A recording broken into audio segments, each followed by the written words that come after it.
दूसरे दिन एक सहाफ़ी पिट रहा होता है। मेरी ही मिसाल ले लें, मैं पिट गया, सफदर अराएँ को ऐसा 3rd डिग्री टॉर्चर में डाल दिया, क्या सीखा? देखिए, सहाफ़ी तो आप जैसा बहादुर मिलेगा ना तो वो यही काम करता रहेगा, पिटेगा कुटेगा और मजबूती होगा ना। सोने को कुंदन बनाने के लिए भट्टी में डालना पड़ता है, कुंदन बनता है। सहाफ़ी जो है वो जब तक कुटेगा नहीं, पुलिस की निगाहों में नहीं आएगा कि ये हमारा दुश्मन है, हमारी रिश्वत सतानी, हमारी सरपरस्ती, हमारे जो गैर कानूनी काम इस इलाके में चल रहे हैं, वो लोग हमारा शेल्टर लिए हुए हैं, तो हमें उनसे फ़ायदा हो रहा है, पैसे मिल रहे हैं, रिश्वत मिल रही है। अच्छा, होना क्या चाहिए था यहाँ? साबिर भाई बात कर रहा हूँ माज़रत के साथ। निशानदी करने वाला सहाफ़ी, इन्वेस्टिगेटिव एक सहाफ़ी जो कि पुलिस का एक प्यारा बच्चा, लाडला बच्चा होना चाहिए था, या उसकी कुंड लगनी चाहिए?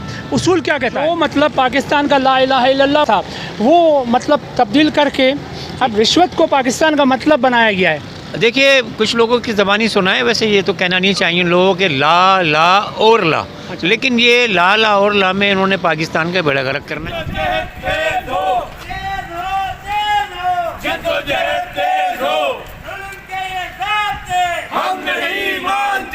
SHO साहब को इतना क्वालिफाइड होना चाहिए, एटलीस्ट उसके पास जो है क्रिमिनोलॉजी की डिग्री हो, तो वो इस चीज़ की सुधार कर सकता है। आप समझते हैं जितने भी SHO लगे हुए शहर कराची में 12-13 लाख रुपये देकर आने वाला एक SHO से आप तवक्का कर सकते हैं कि वो इंसाफ करेगा किसी मजलूम के साथ और किसी क्राइम की निशानदी करने वाले को बख्शेगा और क्राइम पे कंट्रोल कर सकेगा?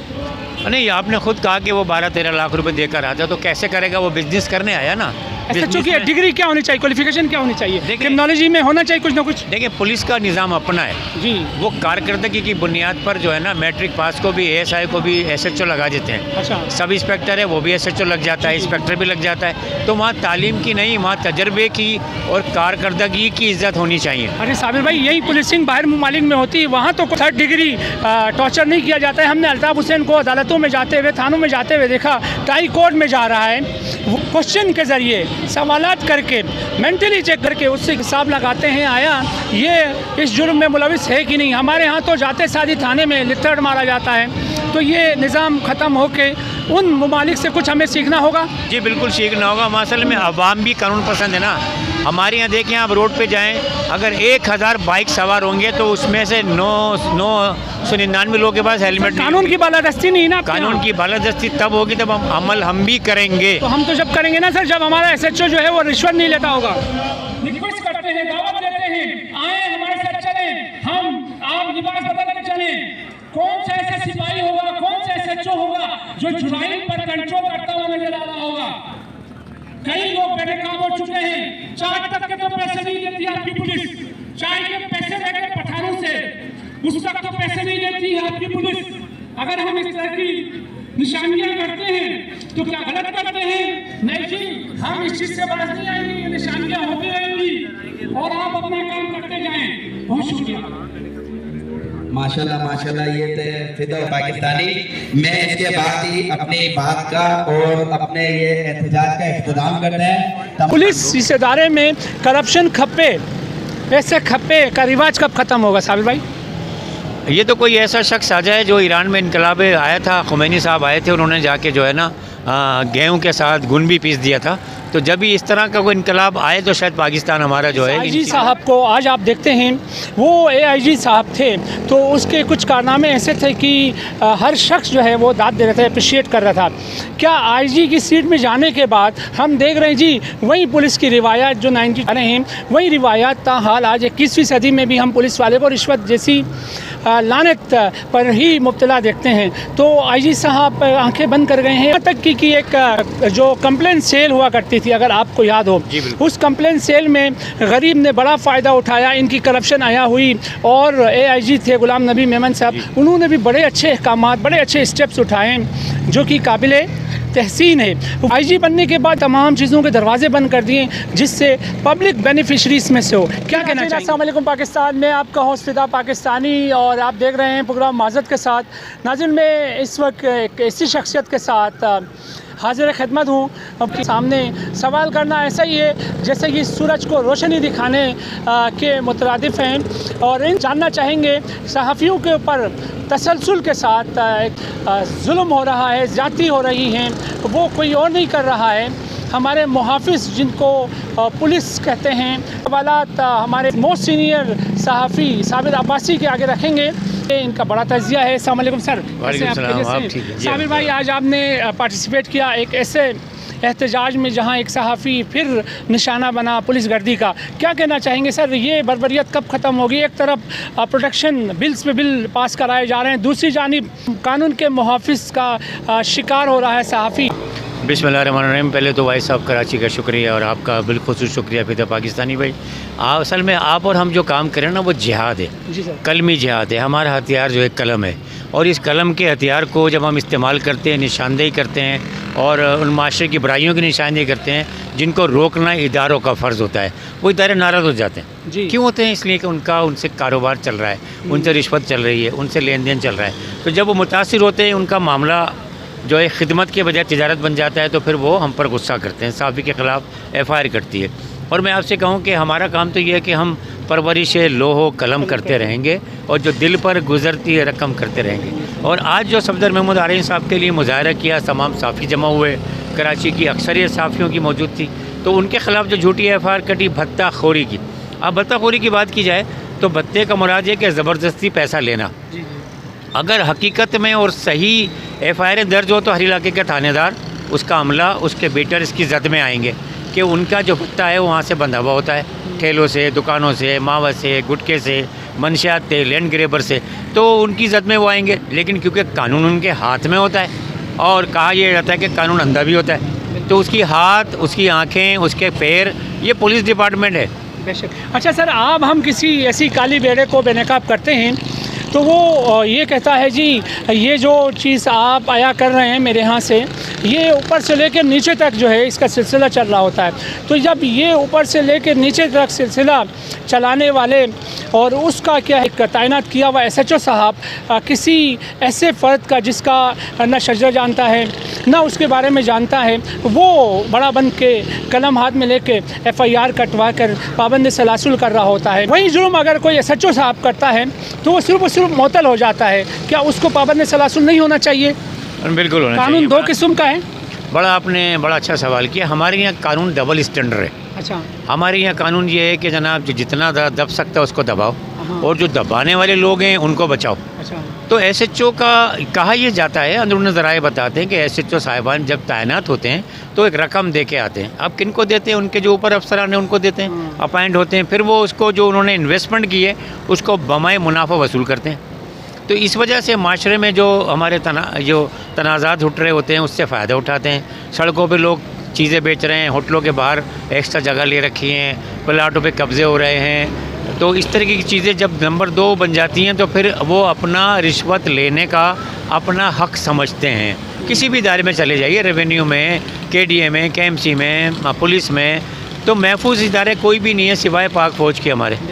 बाकी रेंजर्स है वो अपनी पूरे काम कर रहे हैं। तो इस तरीके से हमारे यहाँ पर सिस्टम ये बन गया है कि रिश्वत को हक़ समझ लिया गया है। और आप किसी से भी कहें कि कहाँ जा रहे हो? जी मैं अस्पताल सरकारी जा रहा हूँ। भाई कुछ लेन देन है, अदालतें जा रहा हूँ, कुछ लेन देन करना पड़ेगा, तो सीढ़ियाँ चढ़ने के वक्त हर चीज़ देनी पड़ जाती है। यानी कि जो मतलब पाकिस्तान का ला इलाहा इल्लल्लाह था वो मतलब तब्दील करके अब रिश्वत को पाकिस्तान का मतलब बनाया गया है। देखिए कुछ लोगों की ज़बानी सुना है, वैसे ये तो कहना नहीं चाहिए लोगों के ला और ला, लेकिन ये ला और ला में इन्होंने पाकिस्तान का बेड़ा गर्क करना है। तो यहाँ तक कि एक जो कंप्लेन सेल हुआ करती थी, अगर आपको याद हो, उस कंप्लेन सेल में गरीब ने बड़ा फ़ायदा उठाया, इनकी करप्शन आया हुई और AIG थे गुलाम नबी मेमन साहब, उन्होंने भी बड़े अच्छे अहकामात, बड़े अच्छे स्टेप्स उठाए जो कि काबिले तहसीन है।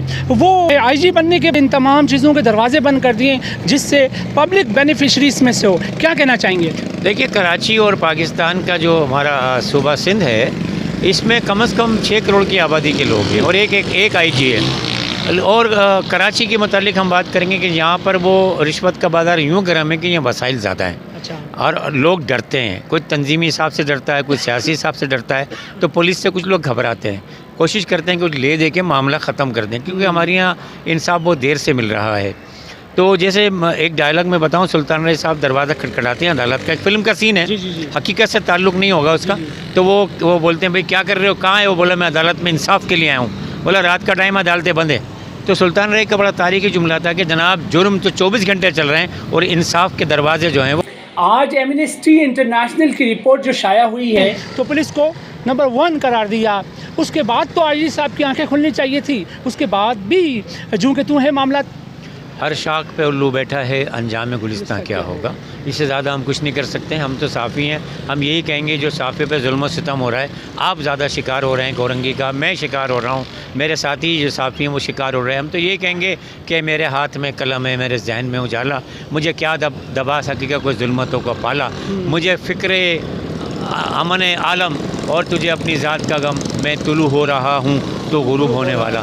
तो मैं यही कहूँगा कि साफ़ी जो है नबी पाक सल्लल्लाहु अलैहि वसल्लम की जो सहाबी थे, लिख के आगे बातें बढ़ाया करते थे, हम भी वही सुन्नत पूरी कर रहे हैं। और अल्लाह हमारे पाकिस्तान का हामी और नासिर हो। और मैं आपसे भी कहूँगा कि आप भी दुआ करें कि जो करप्ट निज़ाम पाकिस्तान का है वो कोई ऐसा इमाम खुमैनी जैसा शख्स आए जो इस करप्ट निज़ाम को जड़ से उखाड़ फेंके, तो शायद पाकिस्तान ये 75 साल के बाद सुधर जाए। सर अगर ऐसा कोई बंदा आता है सबसे पहले निशाना कौन बनेगा बताइए? देखिए, निशाना बनाने के लिए तो वो ज़िम्मेदारन बनेंगे ना, जो इस काम के लिए ज़िम्मेदारियां दी गई उन्होंने पूरी नहीं की, वो किसी भी ताल्लुक़ महकमे से हो उनका। मोटरवे पुलिस भी हमारे पाकिस्तान की, हमारे इस्लामाबाद से चल रही है। उनकी तनख्वाह इस कदर है कि रिश्वत का वो सोच ही नहीं सकते। उनके जो घर के मसाइल हैं उस तनख्वाह में पूरे हो जाते हैं और पैसे बच भी जाते हैं। तो आप मराज ज़रूर दें। अब पंजाब पुलिस की जो तनख्वाह है वो हमारे सिंध पुलिस की तनख्वाह जो ले रही है वो आधी है। तो अगर पंजाब पुलिस के ही बराबर तनख्वाह कर दी जाए, अब आप देखें जब भी आप थाने में जाएंगे जी कागज़ नहीं है, जी डीजल नहीं है, जी 15 कॉल करें जी गाड़ी खराब हो गई। सवाल पे इख्तिलाफ नहीं हो सकता है तो गरीब, इसका मतलब अमीर बनने के लिए क्या है, गरीब के दरवाजे तोड़े। पुलिस की अगर तनख्वाह कम है तो वो किसी गरीब पे मजालिम डाले। ये कॉन्सेप्ट एप्लीकेबल है? नहीं, कतई नहीं। कानून सबके लिए बराबर होना चाहिए। ये फरमाइए सर कि ये जो पुलिसिंग है इसमें ट्रेनिंग का मसला है या ये सोच कर आता है जब पुलिस में इंसान भर्ती होता है कि मैंने ये रिश्वत करनी है, इतना आलीशान घर होना चाहिए। आप देखें इनकी तनख्वाहें कम, मगर जिस तरह से आप अभी डिमांड कर रहे हैं उनकी फेवर की बात कर रहे हैं कि भाई इनकी तनख्वाहें कम हैं, इनकी तनख्वाहें कम है, हमने भी मान लिया। क्या इनके पास जो चीज़ें हैं, जो सहूलतें हैं, लग्जरीज गाड़ियाँ हैं, वो पंजाब पुलिस से कम होंगी? जो एक SHO साहब सिंध का या कराची के SHO साहब के पास कौन सी गाड़ी नहीं होगी जो पंजाब के किसी ज़िला के SHO के पास नहीं होगी? देखिए, आप सही कहा कि ये तज़ाद है। मैंने सिर्फ तनख्वाह बढ़ाने की बात यूँ की थी कि शायद वो ये देख कर कि मुझे 1.5 लाख मिल रहे हैं, मेरी ज़रूरत 1 लाख की है, तो मैं रिश्वत क्यों लूँ, ईमानदारी के काम कर लूँ मैं। मेरा सिर्फ ये मकसद था कहने का। लेकिन पुलिस पंजाब की हो या आपकी सिंध की हो, पुलिस का रवैया एक ही जैसा है सबके साथ, बड़ों के साथ बड़ों जैसा, छोटों के साथ छोटों जैसा। तो हमारे वाली साहब फरमाते जन्नत में जगह था फरमा अल्लाह ताला कि पाकिस्तान में कदर कीमत बढ़ी है, कदर बढ़ी है क़मीन की और कीमत बढ़ी है ज़मीन की। तो और पुलिस में ये कॉन्सेप्ट है। एक हमारे दोस्त हैं, वो भी बड़े आला ओहदे पर फायज़ हैं, तो मैंने उनसे कहा था कि ये एंटी करप्शन महकमे में आप हैं तो इसका काम क्या है, एंटी करप्शन से रोकें। कहने के हमारे यहाँ अफसरान के ज़हनों में एक बात डल गई है कि रिश्वत लेता हुआ पकड़ा जा, रिश्वत दे के छूट जा। तो जब तक निज़ाम दुरुस्त नहीं होगा, एहतसाब का निज़ाम दुरुस्त नहीं होगा, शफाफ पायदार नहीं होगा और ईमानदाराना नहीं होगा, ये गरीब पिसता रहेगा और अमीर से तर होता चला जाएगा। फाइनली ये बताइए सर, क्या वक्त के IG से लेके जितने IG साहिबान गुजरे हैं, क्या वो जो थानों में होने वाली करप्शन से, थानों में होने वाली जुल्म और सितम जो एक आम आदमी के साथ SHO साहब या उसके जो भी ज़िम्मेदारान करते हैं, उससे क्या खुदा न खास्ता नावाकिफ़ हैं? इतने भी IG गुजरे हैं अब तक तारीख़ में। देखिए, बात यह है कि सब कुछ उन्हें मालूम होता है। अच्छा, मैं आपको छोटी सी मिसाल दे देता हूँ कि ऑर्डर आता है, रात को TV पे अनाउंसमेंट होती है, अखबारात में छपता है कि जिस सुबह पोलियो मुहिम शुरू हो रही है। अच्छा। हर दरवाजे पे जाके उनके बाद लिस्ट है, रजिस्टर्ड है मौजूद, हर दरवाजे पे जाके 2 पुलिस एहलकारों के साथ अमला कतरे पिलाकर पूरे पाकिस्तान में 3 दिन में मुहिम पूरी हो जाती है। तो यही पुलिस है। ना कराची में ना मनशियात की कोई फैक्ट्रियाँ हैं, ना असले की कोई कारखाने लगे हुए हैं, लेकिन यहाँ बेताशा है। तो ये उनकी निगाहों से उछल नहीं होता, बल्कि वो अपनी निगाहें बंद कर लेते हैं। अच्छा जी, जब तक रिवाज चलता रहेगा तब तक के माशरे में करप्ट लोग रहेंगे। उनकी काउंसलिंग बहुत मुश्किल हो जाती है। किस वजह से? कि वो अपने अफसराने बाला जो उनके ऊपर बैठे हैं उनमें से कुछ लोग करप्ट भी होते हैं। अच्छा, और आपने अपनी ज़िंदगी में 2 किस्म के तजर्बे देखे होंगे पुलिसिंग के अंदर। एक वो तजर्बा जो आपने पुलिस को देखा, पुलिस रिट को देखा कोरोना में या आप पोलियो में, और आम दिनों में भी आपने पुलिस को देखा होगा। तो वो रिट कहाँ जाती है? एक हम पोलियो में हर माह में देखते हैं, वहाँ बड़े चाको चौबंद नज़र आते हैं, और कोरोना में हमने देखा एक सिटी बजाती थी पुलिस, दुकानें मार्केट बंद हो जाती थी। तो सर ये रिट बहाल करने में पुलिस का जाता क्या है?